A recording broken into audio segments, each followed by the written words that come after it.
এই যে deep state মানে আপনারা সব 16 কোটি মানুষ ভোট দিয়ে দিলেন আর ডিপ স্টেট পরিবর্তন হয়ে গেল, এটা কিন্তু না। ডিপ স্টেট মানে বহু বাইরের এমবেসি, তাদের সাথে যোগাযোগ, দেশের মধ্যেকার অসংখ্য প্রতিষ্ঠান যেমন আর্মি, সেনাবাহিনী, ঠিক আছে, এস্টাবলিশমেন্টের মধ্যে যারা আছে, বড় বড় ব্যবসায়ী, এর মধ্যে মাফিয়ারাও থাকে, ঠিক আছে। এক কথা স্থায়ীভাবে যারা দেশের স্টেক হোল্ডার, বড় বড় শক্তিশালী প্রতিষ্ঠান, মিডিয়া হতে পারে, তো তাদের যতক্ষণ আপনি আস্থা অর্জন না করতে পারবেন বহির্বিশ্বের সেনাবাহিনীর, দেশের অভ্যন্তরের শক্তিশালী প্রতিষ্ঠানের, ততক্ষণ 16 কোটি মানুষ ভোট দিলেও আপনি ক্ষমতা আসতে পারবেন না। এটা গণতন্ত্রের নিয়ম, গণতন্ত্রের একটা সিস্টেম, আপনাকে আসতে দেওয়া হবে না। এই সিস্টেম, এই কাঠামো যতদিন থাকবে ততদিন এটাই ঘটবে।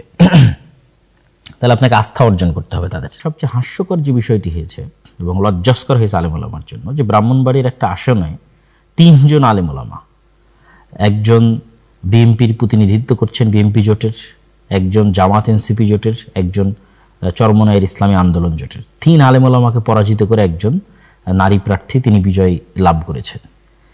তো এটি আলেম ওলামাদের অনৈক্য এবং রাজনীতিতে তাদের যে বিশাল একটা গ্যাপ থেকে গেছে, তারা বাংলাদেশের মাঠের বক্তব্য, দার্স তাদরিসের সাথে রাজনীতির মাঠ যে এতটা সহজ বা সোজা নয়, কোনো একটা জায়গায় অবশ্যই কোনো কিন্তু বা কোনো জিজ্ঞাসাবোধক চিহ্ন অবশ্যই আছে, আত্মসমালোচনার জায়গা অবশ্যই আছে।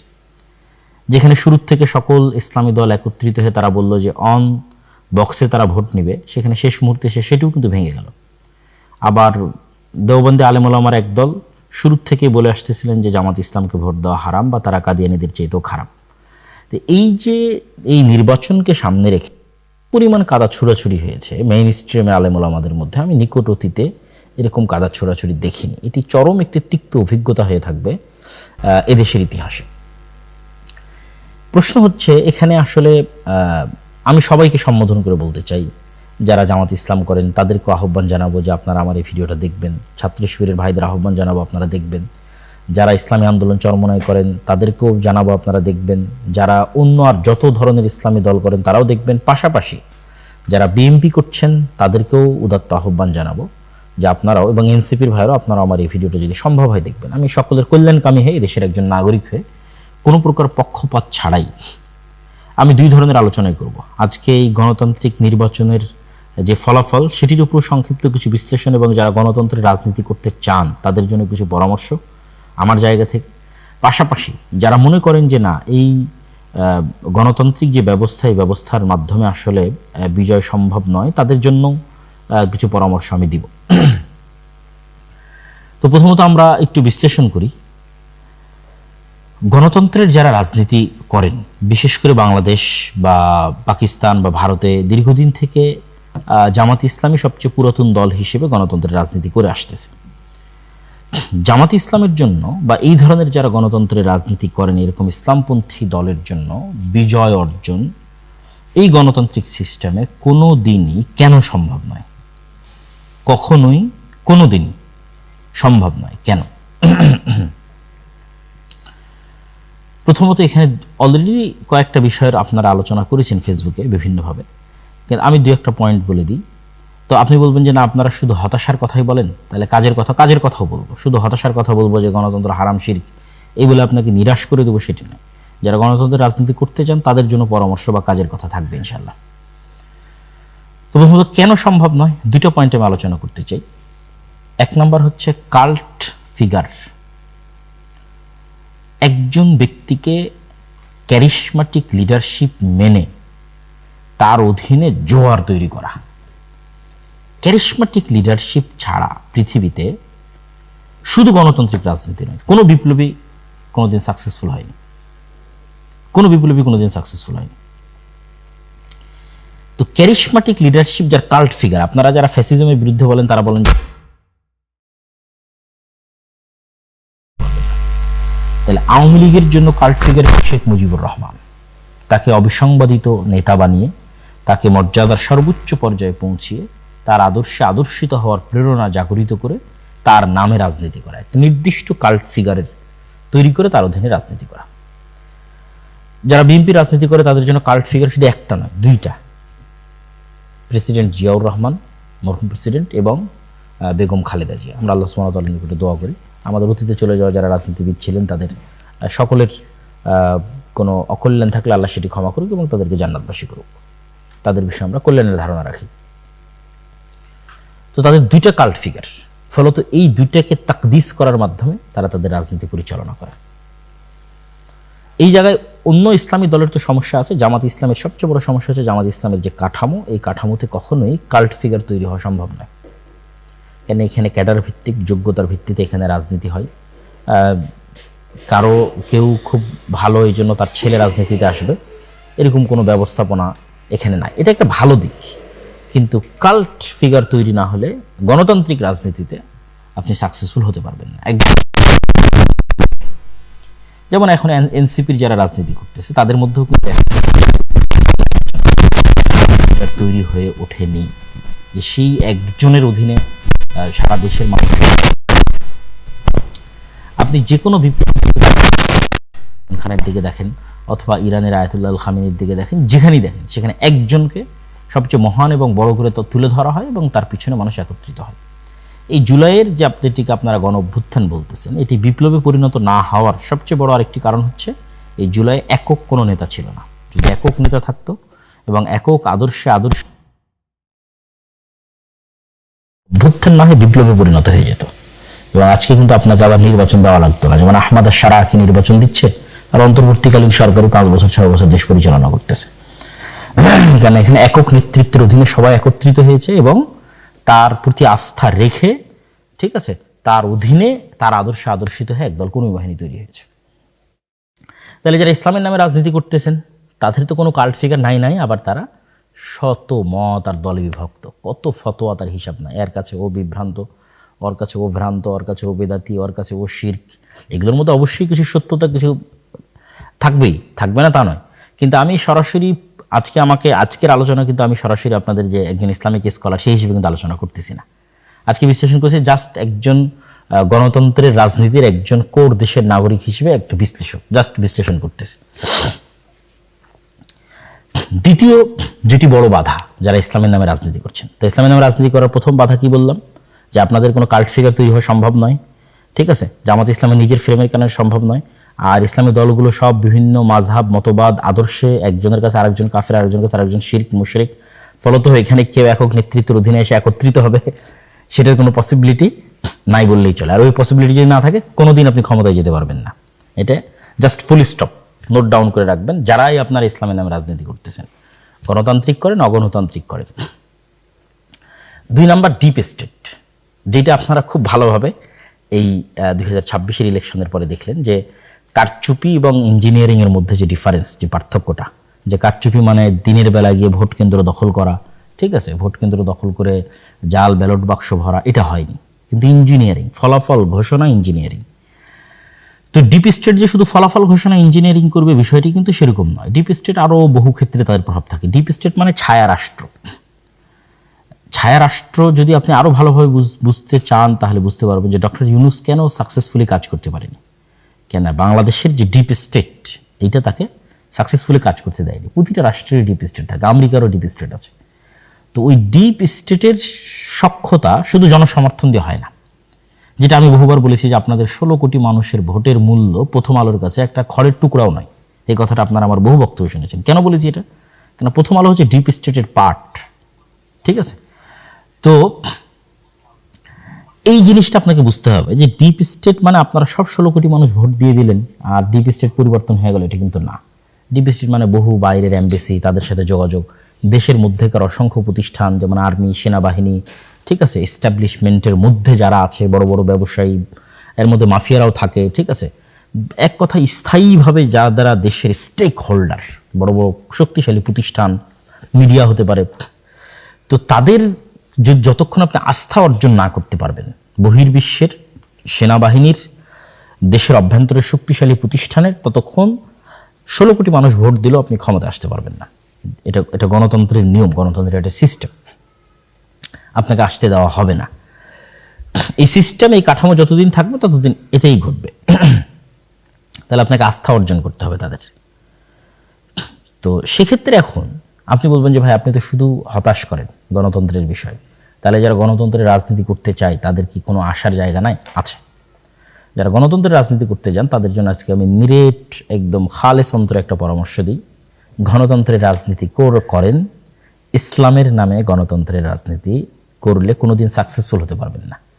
ইসলামকে শুধু দাওয়ার জায়গায় রাখেন, শুধু দাওয়াতের জায়গায় রাখেন। এবার রাজনীতি করেন, আপনি বলবেন তাহলে তো আপনি ইসলামকে রাজনীতি থেকে দূরে করে দেন। দূরে করতেছি না, আপনি তো মুসলমান। যারা বিএনপির জয়লাভ করলো তাদের মধ্যে কয়জন হিন্দু আছে? আপনি খুঁজে দেখেন দেখি কয়জন হিন্দু আছে। জামাতের তো একজন হিন্দু ছিল।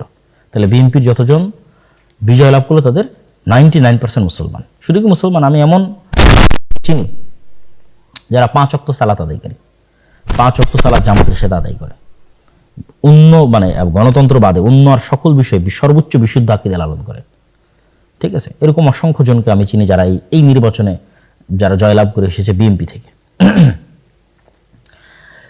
তাহলে আমি কি বলতেছি, আপনি গণতান্ত্রিক রাজনীতি করতে পারবেন, কিন্তু ইসলামের নামে রাজনীতি করে আপনি রাষ্ট্র ক্ষমতায় যেতে পারবেন না। তার 1 নম্বর পয়েন্ট আগে বলেছি, কারণ আপনি কাল্ট ফিগার তৈরি করতে পারবেন না, সকল ইসলামপন্থীকে একত্রিত করতে পারবেন না। 2 নম্বর পয়েন্ট বলেছি, আপনি কখনো ডিপ স্টেটের আস্থা অর্জন করতে পারবেন না। ফলত ইসলামের নামে রাজনীতি করে মানে গণতান্ত্রিক রাজনীতি করে আপনি কখনো ইসলামের নামে ক্ষমতায় যেতে পারবেন না, এটা ফুল স্টপ। তাহলে আপনি তো মুসলমান, আপনি রাজনীতি করতে পারেন। আপনি জাস্ট ইসলামের আদর্শকে নিজের মধ্যে ধারণ করার চেষ্টা করবেন। এই গণতান্ত্রিক সিস্টেমের মধ্যে থেকে যতটুকু রাষ্ট্রের উপকার করা যায়, যতটুকু ন্যায় এবং ইনসাফ প্রতিষ্ঠা করা যায়, ততটুকু প্রতিষ্ঠা করার জন্য চেষ্টা করবেন। সেই রাজনীতি আপনি করবেন। যেমন অনেকেই আওয়ামী লীগের তুলনায় বিএনপিকে ভালো মনে করতেন, যে তারা হয়তো ইসলাম পন্থাকে ধারণ করে তথা একজন মুসলিম এর যে আদর্শ সেটিকে ধারণ করে তারা টুকটাক ধর্মীয় মূল্যবোধকে ধারণ করে তারা রাজনীতি করে। যে রাজনীতি আপনারা এরদোগানের দেখতেছেন, যে রাজনীতি আপনারা ইমরান খানের দেখতেছেন, যে রাজনীতি আপনারা মালয়েশিয়াতে দেখতেছেন, এগুলো পূর্ণাঙ্গ ইসলামী রাজনীতি নয়। তো এগুলোকে আপনি একটাকেও পূর্ণাঙ্গ ইসলামী রাজনীতি বলতে পারবেন না। এগুলো কি রাজনীতি? এগুলো হচ্ছে ইসলামী ভাবধারায় উজ্জীবিত হয়ে একদল মুসলমানের রাজনীতি। যে মুসলমান পূর্ণাঙ্গ মুমিন নয়, সে ফাসিক মুমিন হতে পারে, ঠিক আছে, তার অন্য কোনো ত্রুটি থাকতে পারে, কিন্তু সে সরাসরি ইসলাম বিরোধী বিদ্বেষী কোনো আইন হোক এটা সে চায় না। আপনাকে আরো ক্লিয়ার করি, মুসলিম লীগের রাজনীতি কি ছিল? মুসলিম লীগ আলেম ওলামাদের দল ছিল নাকি? মুসলিম লীগের মিস্টার জিন্নার বিরুদ্ধে যে পরিমাণ আলেম ওলামা ফতোয়া দিয়েছে ওই সময় 46-47 সময়, যে পরিমাণ আলেম ওলামা ফতোয়া দিয়েছে, এই এখনো সে পরিমাণ আলেম ওলামা এই যারা ইসলামপন্থী নামে রাজনীতি করে তাদের নামে ফতোয়া দেয়নি। আপনি খুলে দেখেন, মুসলিম লীগের সব জেনারেল পড়ুয়া সাধারণ মুসলমান ছেলেপেলে ছিল। 2-1 আলেম ওলামা পরবর্তীতে যুক্ত হয়েছে। মিস্টার জিন্নার কথা পড়া হবে, মিস্টার জিন্নাও আলেম না, আল্লামা ইকবালও আলেম না, এরা জেনারেল শিক্ষিত পড়ুয়া ছাত্র। এরা কি চাইছে? এরা চাইছে মুসলমানরা যেন স্বাধীন মতো বাস করতে পারে। কিন্তু ইসলামী রাষ্ট্র, পূর্ণাঙ্গ ইসলামী রাষ্ট্র কিন্তু তারা চায়নি, প্রতিষ্ঠিত কিন্তু তারা করতে পারেনি। তারা কি চাইছে? মুসলমানরা যেন আলাদাভাবে স্বাধীনভাবে বসবাস করতে পারে। তো সেই রাজনীতিতে এখনো আছে, সেই রাজনীতি বাংলাদেশে এখনো আছে। এই যে জামাত ইসলামকে যারা, জামাত ইসলামের যে জোট, এই জোটকে যারা ভোট দিয়েছে, জামাত এনসিপির জোটকে, আপনি নিশ্চিত থাকেন এটা মুসলিম লীগের ভোট ব্যাংক। তথা 1947-এ যারা মুসলমানদের আলাদা দেশের জন্য ভোট দিয়েছিল, এরাই এই 2026-এ এসে বিভক্ত হয়ে কিছু বিএনপিকে ভোট দিয়েছে, কিছু জামাত এনসিপিকে ভোট দিয়েছে।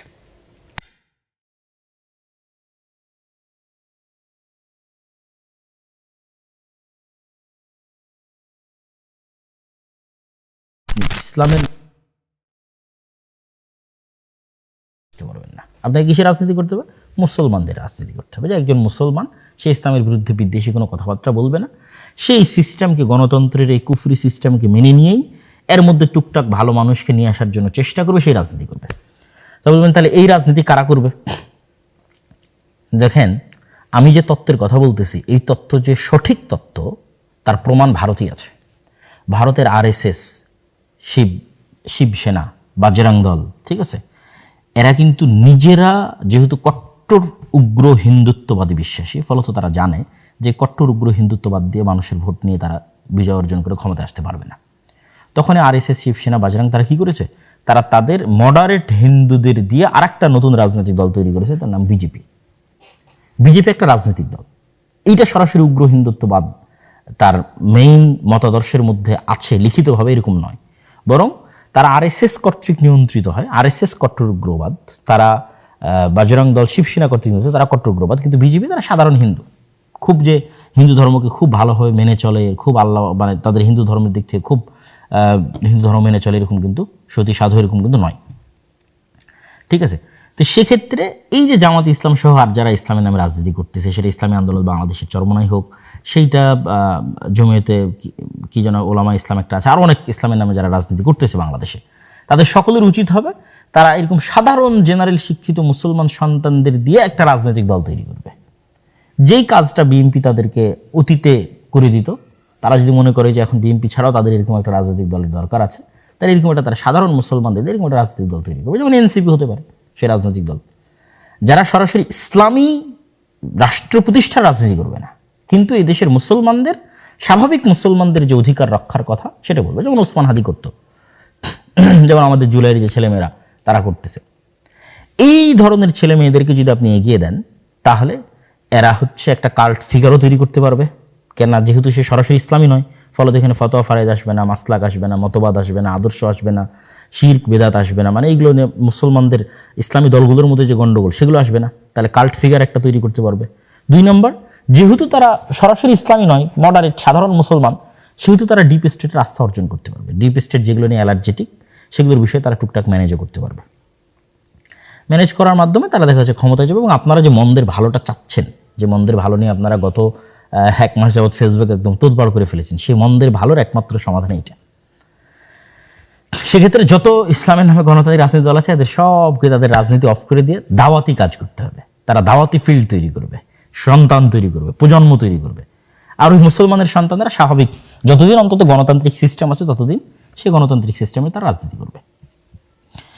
এটি গেল যারা গণতন্ত্রের মধ্যে দিয়ে ইসলামের রাজনীতি করতে চান তাদের জন্য পরামর্শ। যদি আপনাদের ভালো লাগে আপনারা পরামর্শ গ্রহণ করতে পারেন, আর না হলে আমি যেভাবে ফুল স্টপ দিয়েছি এটা আসলেই ফুল স্টপ। দেখেন এই নির্বাচনেও জামাত ইসলাম কিন্তু চেষ্টা করেছে তার ইসলামী রাজনীতির খোলস থেকে বের হয়ে আসার, এটা ছাড়া তার কোনো উপায় ছিল না। মন্দিরে গেছে, তারপরে কত রকমের বক্তব্য, মূর্তি পূজার সাথে রোজার তুলনা, মানে একটা সেকুলার দলের মধ্যে যা যা অনুষঙ্গ থাকে তার সব কিছুই কিন্তু জামাত ইসলাম তার নিজের মধ্যে নিয়ে আসার জন্য কী করেছে, চেষ্টা করেছে। তাহলে কেন চেষ্টা করতেছে, সেটা অবশ্যই ডিপ স্টেটের আস্থা অর্জন করার জন্য, অবশ্যই সাধারণ জেনারেল শিক্ষিত মুসলমানদের আস্থা অর্জন করার জন্য। তাহলে আর ইসলামী দল রাখার কী দরকার? এই কথাটাই আমি বলতেছি, যে এই কাজগুলো যখন আপনি ইসলামের নামে করবেন তখন সেখানে ইসলামও কলুষিত হয়। দেখেন, আমি এবারের নির্বাচনের পূর্বে 2024 যে নির্বাচন এবং 2026 নির্বাচন, এই 2 নির্বাচনে আমি দেশে ছিলাম। ইতিপূর্বে আর কোনো নির্বাচনে দেশে থাকার সুযোগ হয়নি। 2008 যেটা তত্ত্বাবধায়ক সরকার আমলে যে নির্বাচন হয়েছিল তখন দেশে ছিলাম, তখন একটু কম বুঝতাম। তো এবারে এই 2 নির্বাচনে আমি বিভিন্ন নির্বাচনের যে তথ্য কেন্দ্র, বুথ, এগুলোতে আমি ঘোরার চেষ্টা করেছি। বিভিন্ন নির্বাচনী এলাকায় গত 5-10 দিন ঘোরার চেষ্টা করেছি। অসংখ্য যারা এমপি ক্যান্ডিডেট আছে, জামাত ইসলামের, বিএনপির অসংখ্য এমপি ক্যান্ডিডেটদের সাথে সাক্ষাৎ করেছি। আমার অবজারভেশন আপনাকে বলি, ভোট কেন্দ্র স্বাভাবিক একটা মানুষের ঘর থেকে অন্তত যাতায়াত খরচও যদি বলি, তাহলে অন্তত কোথাও 30 টাকার ভাড়ার দূরত্ব, কোথাও 40 টাকার, কোথাও 50 টাকার। যাদের বাড়ি একদম ভোট কেন্দ্রের পাশে তাদেরটা ভিন্ন, কিন্তু স্বাভাবিকভাবেই ভোট কেন্দ্র থেকে যারা মোটামুটি দূরত্বে আছে তাদের 30, 40, 50 টাকা ভাড়ার দূরত্বে। তো আমি অনেককে জিজ্ঞেস করলাম, ভাই আপনি কীভাবে যাচ্ছেন? তো অটোরিকশায় যাচ্ছে। অটোরিকশা কীভাবে পেলেন? তাহলে ওই দলের পক্ষ থেকে অটোরিকশা দেওয়া আছে। যাতায়াত খরচ, হ্যাঁ যাতায়াত খরচ দেওয়া আছে। তাহলে এই যে বিশাল একটা মানুষকে যারা আপনাকে সাপোর্ট করে তাদেরকে ভোট কেন্দ্রে নিয়ে, আমি অন্য কথা বাদ দিলাম, জাস্ট ভোট কেন্দ্রে নিয়ে যাওয়ার জন্য কেন মানুষ ফ্রিতে ভোট দিতে যাবে? কত কোটি মানুষ ভোট দিয়েছে আপনি দেখেন দেখি, 12 কোটি মানুষের। আমার আব্বা আম্মা জীবনে কোনোদিন ভোট কেন্দ্রে যায়নি, তারা এটাকে ফেতনা মনে করে এই ভোট কেন্দ্রে যাওয়াকে। এরকম হাজার হাজার লক্ষ লক্ষ মানুষের যারা জীবনে কোনোদিন ভোট কেন্দ্রে যায়নি। তাহলে মানুষ নিজের খায়ে নিজের খরচ করে কেন ভোট কেন্দ্রে যাবে? কেউ যাবে না। তাহলে এই যে যত মানুষ ভোট কেন্দ্রে গেছে এদের অধিকাংশ মানুষই, অন্তত আমি গ্রামগঞ্জের লেভেলে বলতেছি, শহরে ঢাকা শহরের দিকে আমি ছিলাম না, গ্রামগঞ্জের লেভেলে বলতেছি, তাদেরকে যাতায়াত খরচ দেওয়া হয়েছে, তাদেরকে গাড়ি ভাড়া দেওয়া হয়েছে, তাদের জন্য আলাদা অটো রিজার্ভ করা হয়েছে, সেগুলোতে করে তারা ভোট কেন্দ্রে গেছে। তাহলে একটা নির্বাচনে কি পরিমাণ টাকার লেনদেনের প্রয়োজন হয় একটা নির্বাচনে জয় অর্জনের জন্য, এটা একমাত্র যারা রাজনৈতিক দল করে গণতান্ত্রিক তারাই জানে। আপনি টাকা ছাড়া জনগণকে ভোট কেন্দ্রে নিয়ে যেতে পারবেন না এবং অন্যের তুলনায় বিজয় অর্জন করতে পারবেন না। মানে জাস্ট ভোট গণনা পরে, মানে ইঞ্জিনিয়ারিং থামানোর জন্য ডিপ স্টেটের আস্থা অর্জনের পরের কথা বলতেছে, জাস্ট ভোট আর ভোট কেন্দ্রে যাবে, এটা আপনি টাকা ছাড়া করতে পারবেন না। আল্লাহু আলাম এই ভোটে কত হাজার কোটি টাকা খরচ হয়েছে, 2-3 হাজার কোটি টাকার নিচে অবশ্যই নয়। তাহলে আপনি ইসলামের নামে রাজনীতি করে একটা মানুষকে টাকা দিতে পারবেন? পারবেন না। যদি দেন তাহলে তো আপনার ইসলামী যে আদর্শের কথা বলছেন, সত্য ন্যায়, সেটা তো থাকলো না, তাই না? আল্লাহ সুবহানাহু ওয়া তাআলা ভালো জানে, যিনি সৈয়দপুর বিমানবন্দরে আটকা পড়েছিলেন তার কাছে সেই অর্থ কী বাবদ ছিল বা কী কারণে ছিল। কিন্তু এটি আলেম ওলামা হোক বা যারা ইসলামের নামে রাজনীতি করুক তাদের জন্য মান হানিকর বা সম্মান হানিকর হয়েছে কিনা? অবশ্যই হয়েছে। তাহলে আপনি নিশ্চিত থাকেন গণতন্ত্রের এই সিস্টেমে আপনি যদি ইসলামের নামে রাজনীতি করতে চান আপনাকে মুনাফিক হয়ে যেতে হবে। এই যে খতিবে বাঙ্গাল জুনায়েদ আল হাবিব সাহেব, আমি কারো নাম নিয়ে বলি না, আজকে তার নাম নিয়ে বললাম, তিনি কি পরিমাণ তার আত্মমর্যাদাকে ভুলুণ্ঠিত করেছেন বিভিন্ন কথা এবং বিভিন্ন বক্তব্যে, সেটা আপনারা খুব ভালোভাবে জানেন। তাহলে এই পরিমাণ আত্মমর্যাদাকে ভুলুণ্ঠিত না করলে, এই পরিমাণ মানে যে কথা, যেটা আমি আমার পুরো কথায় তুলে ধরতে চাচ্ছি আর কি, যে এক কথায় আপনি গণতান্ত্রিক সিস্টেমের সাথে রাজনীতি করতে গেলে আপনাকে মুনাফিকির পথ অবলম্বন করতে হবে, আপনি জিততে পারবেন না। তাহলে কেন ইসলামের নামে এই কাজটা করবেন? এবং ইসলামের নামে যদি কাজটা করেন তবুও জিততে পারবেন না। কেন বলেছি? ওই আগের দুটো পয়েন্ট, কাল্ট ফিগার তৈরি করতে পারবেন না, ডিপ স্টেট আস্থা অর্জন করতে পারবেন না। তাহলে কি করতে হবে? ইসলামকে আপনি দাওয়াতের জায়গায় রাখেন, আর সাধারণ মুসলমানের সন্তানদের দিয়ে দেন, যারা জেনারেল শিক্ষিত স্বাভাবিক, তাদেরকে দিয়ে দেন এই রাজনীতির ময়দানে, তারা রাজনীতি করুক, তাদেরকে আপনারা পিছন থেকে সাপোর্ট দিতে পারেন। আরও একটা কথা বলি, ইসলামের নামে রাজনীতি করার আর একটা ক্ষতির দিক আপনাকে বলি। আপনারা আমার সাথে যে কোনোভাবে দ্বিমত করতে পারেন, আমি জাস্ট ওপেন খোলামেলা মনের কথা আপনাদের সাথে তুলে ধরতেছি। ইসলামের নামে গণতান্ত্রিক রাজনীতি করার একটা ক্ষতিকর দিক হচ্ছে মুসলমানদের কাছে ইসলামকে শত্রু বানানো হয়। গত 17 বছর যেমন আওয়ামী লীগ সরকার যে কোনো দাড়ি টুপি দেখলে মনে করতো যে মনে হয় আমার শত্রু, যে হয়তো রাজাকার অথবা জামাত অথবা শিবির, ঠিক আছে। এখন বিএনপি সরকারও যে ক্ষমতায় আসতেছে, সেও মনে করবে, যে কোনো দাড়ি টুপিকে দেখলে তার অন্তরে কাজ করবে যে এই মনে হয় জামাত, এ মনে হয়, যেমন উনি তো বলেইছেন যে গুপ্ত, ঠিক আছে, এটা তার অন্তরে কাজ করবে। অথচ সে কিন্তু মুসলমান, তথা পুরো বিএনপিতে যারা আছে তারা সবাই মুসলমান। তাহলে বিএনপির এই সমস্ত মুসলমান নেতাদেরকে আমরা ইসলামের শত্রু বানিয়ে দিলাম। আমরা যদি ইসলামের নামে রাজনীতি না করে স্বাভাবিক রাজনীতি করতাম, তাহলে কিন্তু শুধু মুসলমানদের রাজনীতি করতাম, তাহলে কিন্তু ইসলামকে শত্রু বানানো হতো না। যে কোনো দাড়ি টুপিওয়ালা মানুষকে দেখলে কিন্তু তারা শত্রু মনে করতো না। আমরা যদি দাওয়াতের মাঠে থাকতাম এবং সাপোর্ট দিতাম, এরকম কোনো একটা দল তৈরি করে দিতাম, যেমন আমি উদাহরণ দিয়েছি বিজেপি এবং আরএসএসের, যেমন আমি উদাহরণ দিয়েছি যে এখনকার ইসলামী রাজনীতি দলগুলো পারে এনসিপিকে সামনের দিকে এগিয়ে দিতে, যে বাবা তোমরাই রাজনীতি করো, আমরা দাওয়াত দিয়ে ফিল্ড তৈরি করে দেবো, তোমাদেরকে সকল প্রকার সাপোর্ট দেবো, রাজনীতি তোমরা করো। এনসিপির ছেলেদের কথা বলতে পারেন আপনারা। তো এইগুলো আপনাদের জন্য পরামর্শ। ইসলামের নামে রাজনীতি করতে গিয়ে আমরা মুসলমানদের কাছেই ইসলামকে শত্রু বানিয়ে ফেলতেছি, এটার একটা দীর্ঘমেয়াদী ক্ষতিকর প্রভাব আছে। তাহলে আমি যারা গণতন্ত্রের রাজনীতি করে তাদেরকে আমি হতাশ করছি না, কিন্তু তাদেরকে সমাধানও দিচ্ছি।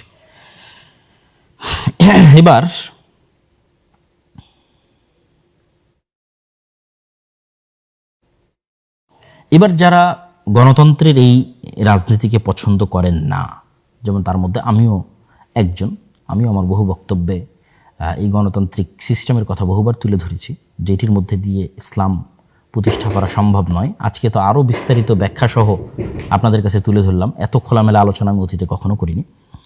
বিএনপির ভাইদের জন্য আমার কিছু নাসিহা আছে, এবং যারা গণতন্ত্রের বাইরে গিয়ে ইসলাম প্রতিষ্ঠা করতে চান তাদের জন্য নাসিহা আছে। তো যেহেতু এতক্ষণ একটু সরাসরি একদম পলিটিক্যাল আলোচনা করছি, আমি জন্য বিএনপির ভাইদের জন্য নাসিহাতে আমার বক্তব্য শেষ করি। আমি মনে করি যে বিএনপির ভাইরাও তারাও মুসলমান, এবং তাদের সাথে আমাদের আন্তরিক হওয়া উচিত। তাদের সাথে আমাদের, যারা ইসলামের নামে রাজনীতি করছেন, যারা মুসলমানদের রাজনীতি করছেন, তাদের শত্রুতাপূর্ণ যে মনোভাব, এটা দিন শেষে আমাদের ইসলামকে ক্ষতিগ্রস্ত করবে। তাহলে কী করা উচিত? সৎ উপদেশ এবং দোয়া। কথা আমরা আগেও বলেছি এবং এখনও বলছি। এবং এই সৎ উপদেশ এবং দোয়ার জায়গা থেকে বিএনপির যারা দায়িত্বশীল, যারা নেতৃস্থানীয় আছেন, তারেক রহমান সাহেবের সাথে আমার যখন দেখা হয়েছিল তখনও আমি তার কাছে এই কথাগুলো তুলে ধরেছিলাম। আজকেও আমি একটি কথা বলে বিএনপির ভাইদের শেষ করব, তাদের প্রতি নাসিহা, সেটি হচ্ছে বিভাজনের রাজনীতি না করা। গণতন্ত্রের রাজনীতির একটা বড় অনুষঙ্গ হচ্ছে বিভাজনের রাজনীতি। আর বাংলাদেশের, ভারতের রাজনৈতিক বয়ান হচ্ছে মুক্তিযোদ্ধা বনাম রাজাকার। অবশ্যই 47 যেমন আমাদের ইতিহাসের অন্যতম গুরুত্বপূর্ণ অংশ, 71 আমাদের ইতিহাসের অন্যতম গুরুত্বপূর্ণ অংশ, 24 আমাদের ইতিহাসের অন্যতম গুরুত্বপূর্ণ অংশ, কিন্তু এটিকে বেস বানিয়ে কারোর সাথে চিরন্তনভাবে শত্রুতা তৈরি করে রাখা, দেশেরই নাগরিকদের একটা অংশকে বৈষম্যের শিকার করা, এটা দেশকে ধ্বংস করে দেয়। তো অন্তত অতীতের সরকার যে ভুলগুলো করেছে, আপনারা সেই ভুলগুলো যদি না করেন, আপনারা যদি দেশের মধ্যে বিভাজনের রাজনীতি তৈরি না করেন, উদারতা দেখান, আশা করি যে আল্লাহ সুবহানাহু ওয়া তাআলা আপনাদের শাসনে কল্যাণ দিতে পারে। জুলম না হলে, বিভাজনের রাজনীতি তৈরি না হলে আল্লাহ সুবহানাহু ওয়া তাআলা এটির মধ্যে বরকত দিতে পারে। তো এই ছোট্ট আপনাদের জন্য পরামর্শ যে যারা আপনারা বিজয়ী হয়েছেন তারা অবশ্যই পরাজিতদের প্রতি ইনসাফ করবেন, যেটা ওসমান হাদিও বলতো যে আমি আমার শত্রুর সাথেও ইনসাফ করতে চাই। তাহলেই দেখবেন একটি উন্নত মানের চমৎকার একটি ইনসাফের বাংলাদেশ আমরা তৈরি করতে পারছি। এই আশা আমরা আপনাদের কাছে রাখি এবং আমাদের এই কল্যাণকামিতাও থাকবে। আলহামদুলিল্লাহ, আমরা ব্যক্তিগতভাবে আমরা কখনো না কোনো রাজনৈতিক দলের পক্ষে অবস্থান নিয়েছি, না কোনো রাজনৈতিক দলের বিপক্ষে অবস্থান নিয়েছি। আমরা সব সময় যেটা কোরআন এবং হাদিসের আলোকে সত্য এবং সঠিক মনে হয়েছে আমাদের কাছে, সেটি নাসিহা হিসেবে, তত্ত্ব হিসেবে, উপদেশ হিসেবে দেশ ও জাতির কাছে তুলে ধরেছি এবং আমরা আমাদের জায়গায় কোরআন এবং হাদিস অনুযায়ী যেটি খেদমত করার প্রয়োজন মনে করেছি, আল্লাহ সুবহানাহু ওয়া তাআলার সন্তুষ্টির জন্য সেই খেদমত করছি এবং করে যাচ্ছি। এবার সর্বশেষ পয়েন্ট, যারা গণতন্ত্রের বাইরে গিয়ে ইসলামের বিজয় দেখতে চান, আপনাদের কাজ কি? আপনাদের সবচেয়ে বড় কাজ, এটা আমি আমার বহু বক্তব্যে বলেছি এবং আজকেও বলছি, আমার এই কথা কখনো চেঞ্জ হবে না, যে ইমান বিল গায়েবে ইয়াকিন, পরকালে চরম লেভেলের আস্থা এবং বিশ্বাস, ন্যায়পরায়ণতার চর্চা ছোটোবেলা থেকেই, একদম ঘর থেকেই, সমাজ এবং পরিবার থেকেই ন্যায়পরায়ণতার চর্চা তৈরি করা এবং শুরু করা। এবং 3 নাম্বার, শক্তিশালী প্রতিষ্ঠান। যেমন এই যে নির্বাচনের সময় দেখলেন যে যারা জামাত এনসিপি জোটে ছিল তাদের কি হাহাকার, যে তাদের কোনো পত্রিকা নাই, তাদের কোনো নিউজ চ্যানেল নাই, তাদের কোনো নিউজ পেপার নাই, ঠিক আছে, জাস্ট ফেসবুকে কয়েকটা হাতে গোনা পেজ। তাহলে শক্তিশালী প্রতিষ্ঠানের কিন্তু অভাব আছে। তো ওসমান হাদি বলতো যে জীবন দেওয়া অনেক সহজ, কিন্তু বাস্তবে কোনো কিছু করা এটা কঠিন। আমাদের করার লোক লাগবে, জ্ঞান অর্জনের লোক লাগবে, প্রজন্ম তৈরি করার লোক লাগবে। আর যারা গণতন্ত্রের বাইরে গিয়ে ইসলাম প্রতিষ্ঠা করতে চান তাদের জন্য আমার কথা হচ্ছে, কোনো কিছুর পরিপূর্ণ ধ্বংস ছাড়া কোনো কিছুর পরিপূর্ণ উত্থান হয় না। আমি বিল্ডিংটা রেখে দিয়ে এখানে আর একটা নতুন বিল্ডিং যেটা এর সাথে যায় না, নতুন ভিন্ন ডিজাইন কেমনে বানাবো বলেন? আমি এই বিল্ডিংয়ের ডিজাইন রেখে এখানে প্লাস্টার করতে পারি। এখানে যদি সম্পূর্ণ ভিন্ন ডিজাইনের একটা বিল্ডিং বানাতে চাই তাহলে আগের ডিজাইনটা ভেঙে ফেলতে হবে, কিছু করার নেই। তাহলে গণতন্ত্রের পূর্ণাঙ্গ পতন ছাড়া আপনারা যারা পূর্ণাঙ্গ ইসলাম চান আপনাদের এটা সম্ভব নয়। এই জন্য আমি বলেছি যে 36শে জুলাই গণতন্ত্রের পতন ঠেকানো হয়েছে। এটা আমাদের কাছে মনে হয়েছে শেখ হাসিনার পতন, জি না, শেখ হাসিনার পতন না, শেখ হাসিনাকে সরিয়ে ফেলার মাধ্যমে গণতন্ত্রের পতন ঠেকানো হয়েছে। কেন, তখন যদি শেখ হাসিনা থাকতো এবং আর্মি যদি অস্ত্র উঠাতো তাহলে ওই দিন গণতন্ত্র ডেড বডি হয়ে যেত, অলরেডি আইসিইউতে ছিল, পরিপূর্ণরূপে মারা যেত। বাংলাদেশে একটা গৃহযুদ্ধ তৈরি হতো, সেই গৃহযুদ্ধের পরে আপনি দেখতেন যেখানে পূর্ণাঙ্গ ইসলাম প্রতিষ্ঠা হয়েছে। তো পূর্ণাঙ্গ পতন ছাড়া পূর্ণাঙ্গ উত্থান হয় না। তখন তা আপনি বলবেন যে তাহলে কি আমরা নিজে থেকে পূর্ণাঙ্গ পতন করব? জি না, ইসলামে সবসময় মানুষের যান, জীবন এবং মালের নিরাপত্তা সর্বাগ্রে। এটির উপরে ইসলামে কিছুই নাই, মানুষের জীবনের চাইতে আর কিছু নাই উপরে। তাহলে মানুষের যান, জীবন এবং মালের নিরাপত্তার জন্য আপনাকে আপনার যে কাজটা, আপনার জায়গার যে কাজটা সেটা করে যেতে। আপনার জায়গার কাজ কি? ইমান বিল গায়বে ইয়াকিন তৈরি করা, পরকালে আস্থা তৈরি করা, ন্যায়পরায়ণতার চর্চা একদম ঘর থেকে শুরু করা, বোনকে সম্পত্তি ঠিকভাবে দিচ্ছেন কিনা, আশেপাশে কেউ অন্যায় করলে প্রতিবাদ করা। আমরা তো প্রতিবাদ করি না, আমরা আল আমরু বিল মারুফ ওয়ান নাহি আনিল মুনকার করি না। আল আমরু বিল মারুফ ওয়ান নাহি আনিল মুনকারের চর্চা বাড়ানো, একদম গ্রামগঞ্জ লেভেল থেকে আল আমরু বিল মারুফ ওয়ান নাহি আনিল মুনকারের চর্চা বাড়ানো এবং শক্তিশালী প্রতিষ্ঠান তৈরি করা। আর অপেক্ষায় থাকা যে কবে এই গণতন্ত্রের কাঠামোর পতন ঘটবে। আমি আমার বহু বক্তব্য বলেছি, যেহেতু গণতন্ত্র পূর্ণাঙ্গ ন্যায় বিচার দিতে পারবে না, সেহেতু গণতন্ত্রের একদিন পতন হবে। এটা আপনাকে পতন করতে হবে না, এটা বাই ডিফল্ট, বাই নেচার পতন হবে। কেননা সে ইনসাফ দিতে পারবে না, তার কাঠামোর মধ্যে নাই যে সে ইনসাফ দেবে। ফলত যেহেতু সে ইনসাফ দিবে না, মাজলুম তো জুলুমের বিরুদ্ধে আওয়াজ উঠাবেই। তখন এরকম 36শে জুলাই এমনি আবার 15-20 বছর পর আপনি দেখবেন যে আবার হচ্ছে 36শে জুলাই। 30 বছর পর আপনি আবার দেখবেন, যদি হায়াতে বেঁচে থাকেন, যেরকম 36শে জুলাই হচ্ছে। কেন, এই কাঠামো আপনাকে ন্যায় বিচার দিতে পারবে না। এই কাঠামো ন্যায় বিচার না দিতে পারলে জুলুম হবে। জুলুম হলে কি হলে মানুষ জুলুমের বিরুদ্ধে আওয়াজ উঠাবে। জুলুমের বিরুদ্ধে আওয়াজ উঠালে আবার কি হবে? আবার এরকম 36শে জুলাই হবে। কিন্তু এই রকম পরবর্তী 36শে জুলাই যেন আপনার একটা কাল্ট ফিগার থাকে, একক নেতা থাকে, যার অধীনে সবাই কর্মী হিসেবে, যার অধীনে তারা একত্রিত। তাহলে তখন কি হবে? তখন আপনি পূর্ণাঙ্গ বিপ্লব প্রতিষ্ঠা করে ফেলতে পারবেন, আদারওয়াইজ পারবেন না। তাহলে সেক্ষেত্রে আমি কি বললাম, যে গণতন্ত্রের যে পূর্ণাঙ্গ পতন এটা আল্লাহর পক্ষ থেকেই হবে, এমনিই হবে। কীভাবে হবে এটা আল্লাহ সুবহানাহু ওয়া তাআলা ভালো জানেন। যেমন ধরেন আমেরিকার যে বিশাল সাম্রাজ্য, আল্লাহ সুবহানাহু ওয়া তাআলা বলেছেন যে আল্লাহ সুবহানাহু ওয়া তাআলা যদি একদল মানুষকে তার একদল মানুষের পতন না করাতেন, আল্লাহ দাফাল্লাহি নাস বা'দহুম বিবা'দ, তাহলে পৃথিবীতে জুলুমের কারণে মানুষ অস্থির হতো। আজকেও যদি ফেরাউন জীবিত থাকতো কি হতো বলেন তো? আপনি বলেন যে 5,000 বছর হয়ে গেছে, ফেরাউন এখনো জীবিত আছে, তাহলে আজকে আমাদের অবস্থা কি হতো? এটা আল্লাহ করেননি, ফেরাউনকে আল্লাহ ধ্বংস করে দিয়েছেন মানুষকে বাঁচানোর জন্য। তো এইরকম সুপার পাওয়ার আজকে আমেরিকা আছে, তার আগে সুপার পাওয়ার রাশিয়া ছিল, তার আগে আর কেউ ছিল, ইংল্যান্ড সুপার পাওয়ার ছিল, ইংল্যান্ড চলে গেছে, রাশিয়া চলে গেছে, আমেরিকা চলে গেছে, আমেরিকাও যাবে একদিন। তাহলে এরকম সুপার পাওয়ারের পতন হবে। যখন দেখবেন যে আমেরিকার সুপার পাওয়ারের পতন হচ্ছে, কীভাবে হবে এটা আল্লাহ সুবহানাহু ওয়া তাআলা জানে। কে জানতো রাশিয়া ইউক্রেন যুদ্ধ এত দীর্ঘায়িত হবে? কে জানতো? কেউ জানতো না। এই রাশিয়া ইউক্রেন যুদ্ধ এত দীর্ঘায়িত হওয়ার কারণে যে সিরিয়াতে আহমদ আশ-শারা বিজয়ী হয়েছে। এই রাশিয়া ইউক্রেন এত যুদ্ধ দীর্ঘায়িত হওয়ার কারণেই তো আফগানিস্তানে তালেবানরা ক্ষমতায় আসতে পেরেছে। যদি এই রাশিয়া ইউক্রেন যুদ্ধ না হতো এরা জীবনও পারতো না, বুঝলেন? এগুলো আল্লাহর পক্ষ থেকে হয়। তো এরকম কোনো এক ছোট্ট অজুহাতে দেখবেন এই যে অ্যাপস্টেইন ফাইল, যেটা আমি তো বলি যে এটা আমেরিকার অধপতনের শুরু। আল্লাহ বড় বড় পরাজয়গুলো দেন ছোট্ট ছোট্ট জিনিস দিয়ে, অতি ছোট্ট, আপনি বুঝবেন না যে কোন ক্ষুদ্র জিনিস থেকে পরাজয় শুরু। আমেরিকার অধপতন মানেই তো গণতন্ত্রের অধপতন ভাই। আজকে আমেরিকার পতন হবে, কালকে সব জায়গা থেকে গণতন্ত্র গায়েব হয়ে যাবে, এটাই নিয়ম। যে যে আদর্শের ধারক ও বাহক, তার পতনের সাথে সাথে সে আদর্শ গায়েব হয়ে যায়। তাহলে আপনাকে কি করতে হবে? আপনাকে প্রস্তুতি নিতে হবে, ওই দিন আসার অপেক্ষায় থাকতে হবে। আপনার প্রস্তুতি হবে ঈমান বিল গায়ব, ইয়াকিন। আপনার প্রস্তুতি হবে পরকালে আস্থা। আপনার প্রস্তুতি হবে ন্যায়পরায়ণতার চর্চা, কেন ন্যায়পরায়ণতার চর্চার মাধ্যমে নেতা তৈরি হয়, আদারওয়াইজ নেতা তৈরি হয় না। ন্যায়পরায়ণতার চর্চা যদি আমি না করি, ধরেন আমি যদি না করি, আমিও নেতা না। এটা হলো সিম্পল কথা, যে তার মানে আমি বলতেছি মানে যে আমি নেতা তা না। কিন্তু আমি যদি ন্যায়পরায়ণতার চর্চা না করি, আমিও নেতা না। যে ন্যায়পরায়ণতার চর্চা করবে সেই নেতা হবে। বহু ছোট্ট কুড়ে ঘর থেকে এসে নেতা হয়ে যেতে পারে, কোনো গ্যারেন্টি নেই কে কোথায় থেকে এসে কীভাবে নেতা হবে। ন্যায়ের চর্চা করতে গিয়েই নেতা তৈরি হবে, অন্যায়ের প্রতিবাদ করতে গিয়েই নেতা তৈরি হবে। এটি স্বাভাবিক এবং সিম্পল রুলস নেতা তৈরি হওয়ার। তাই ঈমান বিল গায়ব, ইয়াকিন, পরকালে আস্থা, ন্যায়পরায়ণতার চর্চা, শক্তিশালী প্রতিষ্ঠান। আর অপেক্ষা কবে এই গণতন্ত্রের পূর্ণাঙ্গ পতন হয়। যেদিন গণতন্ত্রের পূর্ণাঙ্গ পতন হবে, সেদিন যদি আপনি প্রস্তুত থাকেন, যেমন 36 জেলায় আপনি প্রস্তুত ছিলেন না, যদি আপনার প্রস্তুত থাকেন, পূর্ণাঙ্গ ইসলাম প্রতিষ্ঠা হয়ে যাবে। আর যদি প্রস্তুত না থাকেন, তাহলে তো এটার জন্য আপনি নিজেই দায়ী। তাহলে ইমিডিয়েট রেজাল্টের আশা বাদ দিতে হবে, ইমিডিয়েট উত্তেজনা বাদ দিতে হবে, বিশাল দীর্ঘমেয়াদী 30 বছরের প্ল্যান করে প্রস্তুতি নিতে হবে। তো আশা করি আমি নির্বাচন পরবর্তী যে পর্যালোচনা ছিল, সেই পর্যালোচনায় আমি সকলের জন্য আজকে নাসিহা দিয়েছি, একদম শতভাগ আমার হৃদয়কে পরিষ্কার করে, কারো প্রতি চুল পরিমাণ পক্ষপাতিত্ব না রেখে। আলহামদুলিল্লাহ, আল্লাহে আল্লাহর কসম, কারো প্রতি চুল পরিমাণ পক্ষপাতিত্ব নাই। যারা আমাদের সম্পর্কে জানেন এবং বুঝেন, তারাও খুব ভালোভাবে জানেন। তো আমি সম্পূর্ণ শতভাগ ন্যায় এবং ইনসাফের সাথে জামাত ইসলাম, ইসলামী আন্দোলন চরমনায়, যারা ইসলামের নামে গণতন্ত্রের রাজনীতি করে তারা, এনসিপি ছাত্ররা, তারপরে বিএনপি, এবং সর্বোপরি যারা গণতন্ত্রের বাইরে গিয়ে ইসলামের বিজয় চান, তাদের সকলের জন্য তাত্ত্বিক বলেন, বাস্তব বলেন, সকল ধরনের পরামর্শ আপনাদের জন্য দিয়েছি। আল্লাহ সুবহানাহু ওয়া তাআলা আমাদের দেশকে শান্তি শৃঙ্খলায় পরিপূর্ণ করে দিক, আমাদের এই জাতিকে আল্লাহ সুবহানাহু ওয়া তাআলা রক্ষা করুক। এই দেশের মানুষ বহু রক্ত দিয়েছে, বহু রক্ত। সেই মোগলদের পূর্বের আমল থেকে এখানে স্বাধীন সুলতানি শাসন আমলের জন্য লড়াই হতো। বাঙালিরা স্বাধীনতা প্রিয় জাতি, তারা বিদ্রোহী জাতি। শাসন করতে পারুক আর না পারুক, নিজেদের শাসন ধরে রাখতে পারুক আর না পারুক, আরেকজনকে উল্টায় ফেলতে খুব পারে। মানে বিদ্রোহী হিসেবে তারা খুব বিখ্যাত। ওই দিল্লির সুলতানরাও তাদের কোনোদিন কন্ট্রোলে রাখতে পারতো না। এই যে 12 ভূঁইয়া, এরা কিন্তু বিদ্রোহী, ঠিক আছে?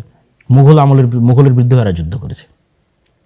তো বাঙালিদের একটা ভালো গুণ আছে, আল্লাহ সুবহানাহু ওয়া তাআলা আশা করি যে বাংলাদেশ এবং বাংলাদেশের এই মাটি, যেখানে হাজার হাজার শহীদের রক্ত আছে, এটিকে আল্লাহ সুবহানাহু ওয়া তাআলা কখনোই মুশরিকদের পদানত করবেন না, অধীনস্থ করবেন না। এটি আল্লাহর কাছে চাওয়া এবং দোয়া। আমাদের পরবর্তী প্রজন্ম যেন মুশরিকদের গোলাম না হয়, এটি আল্লাহ সুবহানাহু ওয়া তাআলার কাছে কামনা। সেই ব্যবস্থা যেন আল্লাহ সুবহানাহু ওয়া তাআলা করে দেন, সেই ব্যবস্থা করার তৌফিক যেন আল্লাহ সুবহানাহু ওয়া তাআলা আমাদের দান করেন। আল্লাহুম্মা আমিন। ওয়া আখিরু দাওয়ানা আনিল হামদুলিল্লাহি রাব্বিল আলামিন। আসসালামু আলাইকুম ওয়া রাহমাতুল্লাহি ওয়া বারাকাতুহু। আহমদ মোহাম্মদ মুস্তাফা সাল্লাল্লাহু আলাইহি ওয়াসাল্লামের প্রতি।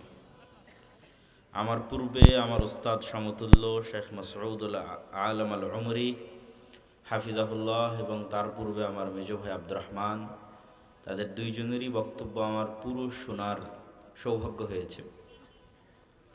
তারা দুইজনই খুবই প্রয়োজনীয় এবং তথ্যবহুল যুগোপযোগী আলোচনা করেছেন।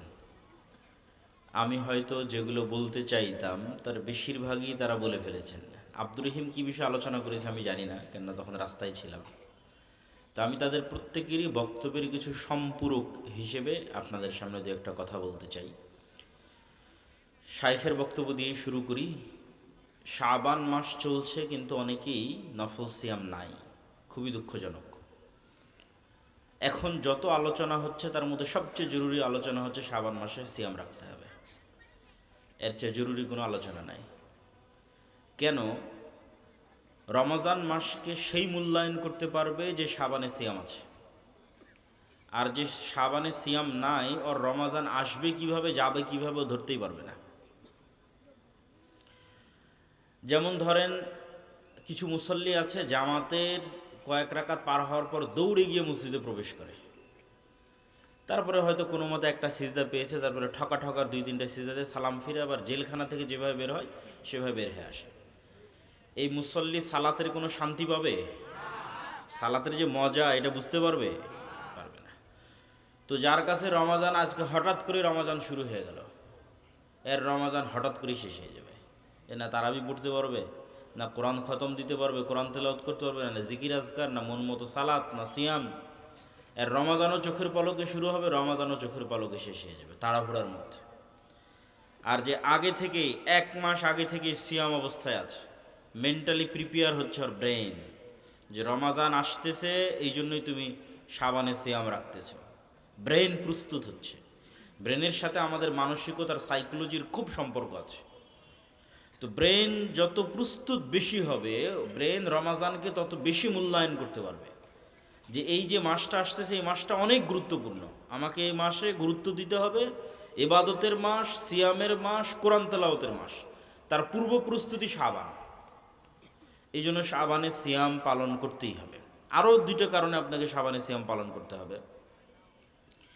সিয়াম এক ব্যতিক্রম ধর্মী ইবাদত, যেটা শাইখ আব্দুর রাজ্জাক বিন ইউসুফের ভাষায় যে ইবাদতের জগতে এর চেয়ে দামি ইবাদত নাই, সিয়ামের চেয়ে দামি ইবাদত। কেন?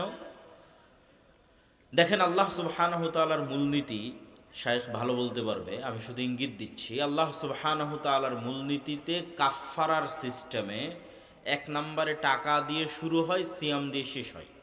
যে কোনো গুনাহের কাফফারায় আপনি যাবেন, আল্লাহ সুবহানাহু তাআলা কাফফারা শুরু করবে টাকা দিয়ে, এমন একটা কাজের কথা বলবে যেটাতে টাকা লাগবে। তারপরে বলবে যে যদি তুমি টাকা দিতে না পারো তাহলে সিয়াম পালন করো। যে কোনো কাফফারা আপনি উঠান, কসম ভঙ্গের কাফফারা হোক, তারপরে হচ্ছে আপনার